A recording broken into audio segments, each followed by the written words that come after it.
Your permission, my question is, has the Committee on Rules been constituted? Yes. So, Madam President, the answer there is the same answer to the question of Senator Pangilinan and former Senate President Soto, that in accordance with Section 19, is the same. They continue to function. Having said that, I was explaining that the motion of Senator Villanueva was not for the Committee on Rules to report out what was referred to them, but to return to the plenary. Because if you look at Section 136 of our rules, the rules may be amended by means of a motion which should be presented at least one day before its consideration, and a vote of majority senators present shall be required for its approval. So you do not need the endorsement nor the forwarding of the Committee of Rules for the amendment of the Committee on for the amendments of the rules. So the only requirement is that it is put on the floor at least one day before, or the proposal is made, and that a majority of the senators present will vote for its approval.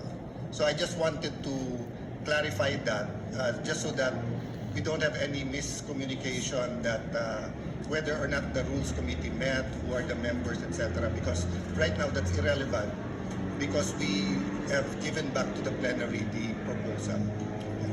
Very clear. Thank you, Senate President. Madam President, Senator Lacson's recommendation. does it mean that we are now disregarding the committees of the Senate? So the committee chairman or the chairman of any committee, including the Rules Committee, may just report out any motion or any resolution referred to it in plenary, and then just, it is within his power to just report it out by himself without any deliberation in the committee, without any committee report.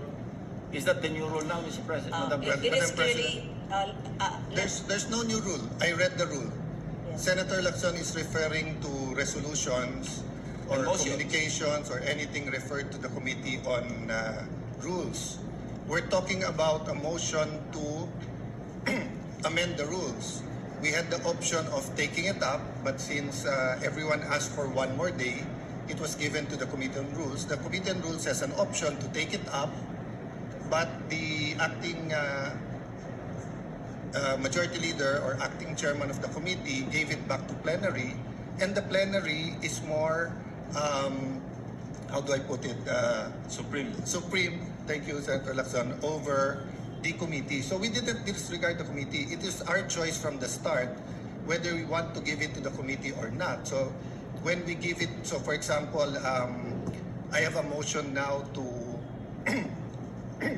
to extend the session to June 12 instead of June 5. That can be given to the Committee on Rules, or upon coordination with the House, the plenary can decide it directly, or we can give it to the Committee on Rules, and after he talks to the House of Representatives, he can even report it out, or he can easily, legally, morally, just say